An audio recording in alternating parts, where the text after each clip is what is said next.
Welcome to week 9 of the Adult Weight Management Project. We're just moving right along here. Being a few weeks into your weight loss program, you may or may not have encountered a setback yet. And most likely you have not encountered a real plateau yet. We're going to discuss each of these, what they are, and what you can do about them. A setback occurs when when everything has been going along smoothly with your weight loss plan, and then suddenly something occurs that stops you dead in your tracks.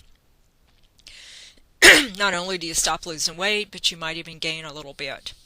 Examples of setbacks include things like holidays such as Thanksgiving and Christmas, which we have coming up, because we all tend to overeat and not pay attention to our strategies and things. Vacations would be another one. Because at vacation time we have a tendency to eat every meal out and maybe eat more often. Sometimes we have pity parties. We just feel sorry for ourselves and we eat comfort food to make ourselves feel better. And sometimes when we're stressed, we eat. To recover from a setback, you have two choices. You can either step up, keep going, get back on track, or you can quit. And if you quit, someone or something else is controlling your destiny.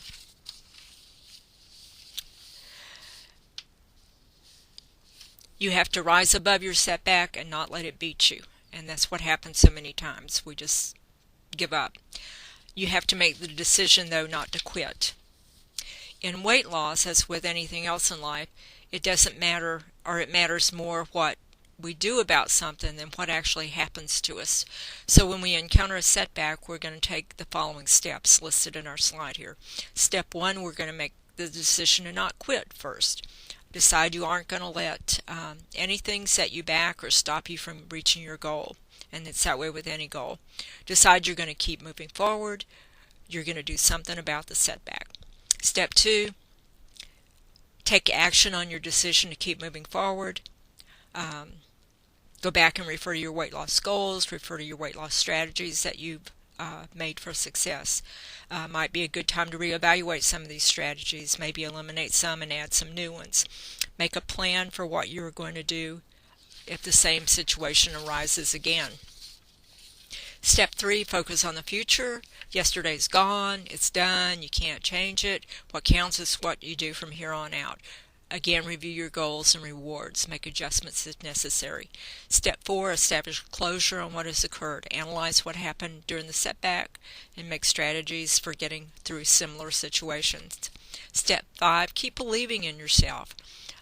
Remember that little train that could. I think I can. I think I can. I know I can. I know I can. You learn something from all your experiences, from everything you've gone through, whether it's good or bad. Therefore, what you've learned from your setback you can benefit from. Believe that you can learn from the experience, overcome it, and move on. This is essential for weight loss success. Step 6, focus on the solution to the setback and not the setback itself. Be determined that you're not going to let the setback defeat you. Build on what you learned from the setback. You can't change what's already occurred. Step 7, recommit to reaching your goal. Success is the result of making and keeping commitments to yourself. Embrace your commitments to yourself. Look around. The most successful people you see are the ones who keep commitments to themselves. There's a little saying I like, one by Gary Ryan Blair. It says, if you make a commitment, honor it. If you make a promise, keep it. If you set a goal, achieve it. So put that somewhere where you can read it. To put these steps into action, you have to regroup and refocus. Start your plan fresh tomorrow. Remember the old saying, tomorrow is the first day of the rest of your life. If you follow the steps we just talked about, you will emerge from the setback more committed, more accountable, more focused, and more determined to reach your goal. You're not going to reach any goal you have in life without some type of obstacle getting in your way or some setback at some point in time. So you have to learn to overcome these. You have to grow and overcome setbacks, and growth of any kind requires personal struggle. And you learn and you have experienced growing pains with these. One thing you might stop and do is think for a moment about how long it took you to gain the weight that you have. You didn't put it on overnight. It's not going to come off overnight.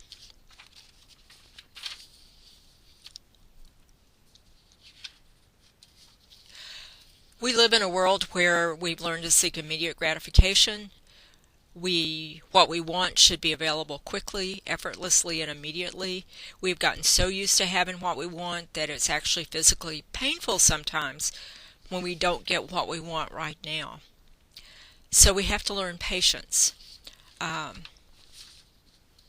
you can't go in a store without seeing a tabloid or a magazine that says in big bold letters, lose 10 pounds in 5 days, or something similar to that. Well, we all know it just doesn't happen that way. We wish it did. No matter how much we want to lose that 10 pounds in 5 days, we know it just really isn't going to happen. So we have to learn patience, and we have to learn perseverance. Developing patience helps you to encounter a setback without losing your focus and without losing your motivation. Patience helps you not to be upset or stressed by trivial setbacks. Think of a setback as an adversary that's going to give you the opportunity to develop patience. Try to think of it positive rather than negatively. Patience helps you maintain self-control over the things you can't control. Because if you lack self-control, you're never going to reach your goals, so you have to learn self-control. So how do you learn to acquire patience? You learn them through setbacks and working through them. Patience gives you the time to think, to analyze, and to solve your problems and figure out how to overcome the setback. We learn patience by persevering. To persevere means to never give up. No great achievement in your life, including weight loss, will ever come without obstacles and resistance from the outside world and other people. Growth of any kind requires personal struggle, and as you persevere, you grow and you reach your goals. Perseverance helps you face challenges, uncertainties, no matter how much you think about giving up. So remember, patience and perseverance are at the core of being truly successful at anything. Now let's talk a little bit about plateaus. A plateau is a type of setback. You're in a rut. A weight loss plateau is when you stop losing weight for a period of time. You may even gain a few pounds just as in the setback. A plateau is your body's way of maintaining its fat storage. You need to have a certain amount of body fat to live. Body fat is used to protect your internal organs. It's used to protect you from the cold. It's used as a reserve source of energy. So your body's really reluctant to get rid of fat once it gets it. Your body actually has built-in mechanisms to prevent you from losing your body fat too quickly. So how are you going to know if you reached a plateau? Again, your plateau is your body's way of saying it's in a rut. It has gotten used to what you're doing, the amount of calories you're consuming, the amount of exercise you're doing. So think of a plateau as your body has reached equilibrium. Your body's telling you, okay, I've learned to live with the amount of food you're giving me, I've learned to live with the amount of exercise you're doing, and I've adjusted my metabolism to maintain my weight. Okay, so it takes this a while to happen. You're probably not going to reach a plateau during the first 6 or 8 weeks. So none of you have probably reached a plateau at this point because your body's still adjusting to your new way of eating and your exercise and what you're doing now. You're going to know that you've reached a real plateau if you've been consistently losing weight and your weight loss stops for at least 3 weeks in a row. So again, you haven't had time to really reach a plateau at this point in the game. So what do you do when you reach a plateau? Well, when you reach a plateau, you analyze where you are in relation to where you're going. What is your goal? You're going to make some changes and see if that helps. Change some of your strategies. Don't get discouraged. If it's not working, you may have to make a major change. Now, a strategy that's used for me in the past when I've reached a plateau is I'll fast for 24 hours. Sometimes even 48. I think it helps wake up your body and get your metabolism moving again. Now, I haven't read that in literature. That's just what works for me. But if you do a fast, you've got to make sure that you're drinking plenty of water, staying well hydrated during the process. No calories in water. You're going to know you have to know that a plateau is going to eventually pass. For some people it takes longer than others. You've just got to remember to never quit.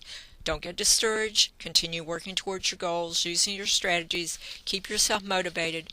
At some point that plateau is going to pass. So today we've discussed setbacks and plateaus, how to work through some of them, through learning patience and perseverance and becoming recommitted to what we're trying to accomplish. Next week we're going to discuss other treatment options, bariatric surgery, and that'll be our last presentation. So I'll take any questions now. Thank you.